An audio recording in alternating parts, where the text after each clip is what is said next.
भोसल्याची लेकी भोसल्याची सूर उडाली आणि शहाजी राजाचा संसार सोऱ्यापरी सजून गेली. वाघिणीचं काळीज तिचं वाघ तिच्या पोटी. हवा वेगाने नव्हती, हवेपेक्षाही त्यांचा वेग होता. अन्यायाविरुद्ध लढण्याचा इरादा त्यांचा नेक होता.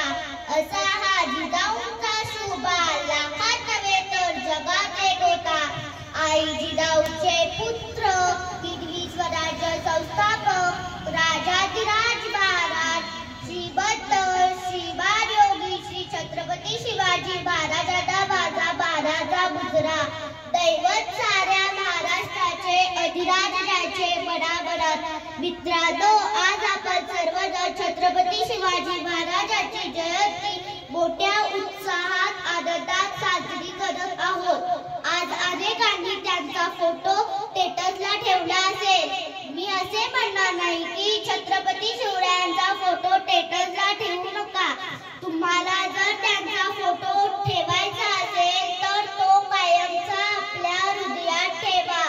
मित्रांनो, महिलांवरील अत्याचाराच्या बातम्या दररोज कानावर पडतात आणि मन सुन्न होते. मल्लबा देसाई या महिलेला आपली धाकटी बहीण मानून तिला सावित्री किताब देणाऱ्या कल्याणच्या सुभेदाराच्या सौंदर्य संपन्न तरुण सुरेला बातेसभात मांडणाऱ्या छत्रपती शिवाजी महाराजांच्या विचारांची गरज आजच्या तरुणाईला आहे. गड आला, गड जिंकला यापेक्षा तानाजीराव मालुसरेसारखा शूरवीर गमावल्याचे अतीव दुःख होणाऱ्या महाराजांच्या भावभावनाची गरज आजच्या समाजाला आहे. महाराजांवर अनेक संकटे आली पण ते कधी खचले नाही. मात्र आजचा तरुण थोड्या अपयशाने खचून जातो, निराश होतो.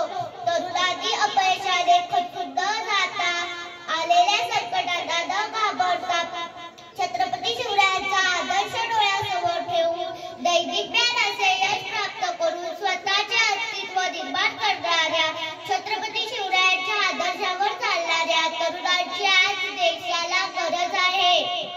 मित्रांनो, छत्रपती शिवरायांच्या स्वराज्यात कोणताही भेदभाव नव्हता. स्त्रियांना आदर होता, शेतकऱ्यांना मान होता आणि प्रत्येक मराठी माणसाला शिवछत्रपती आमचे राजे असल्याचा अभिमान होता. विजेसारखी तलवार चालवून गेला, दुधड्या छातीने हिंदुस्थान हलवून गेला. विजेसारखी तलवार चालवून गेला, दुधड्या छातीने हिंदुस्थान हलवून गेला. वाघ डोक्याने अफजलखानाचा कोथळा फाडून गेला. वाघ डोक्याने अफजलखानाचा कोथळा फाडून गेला.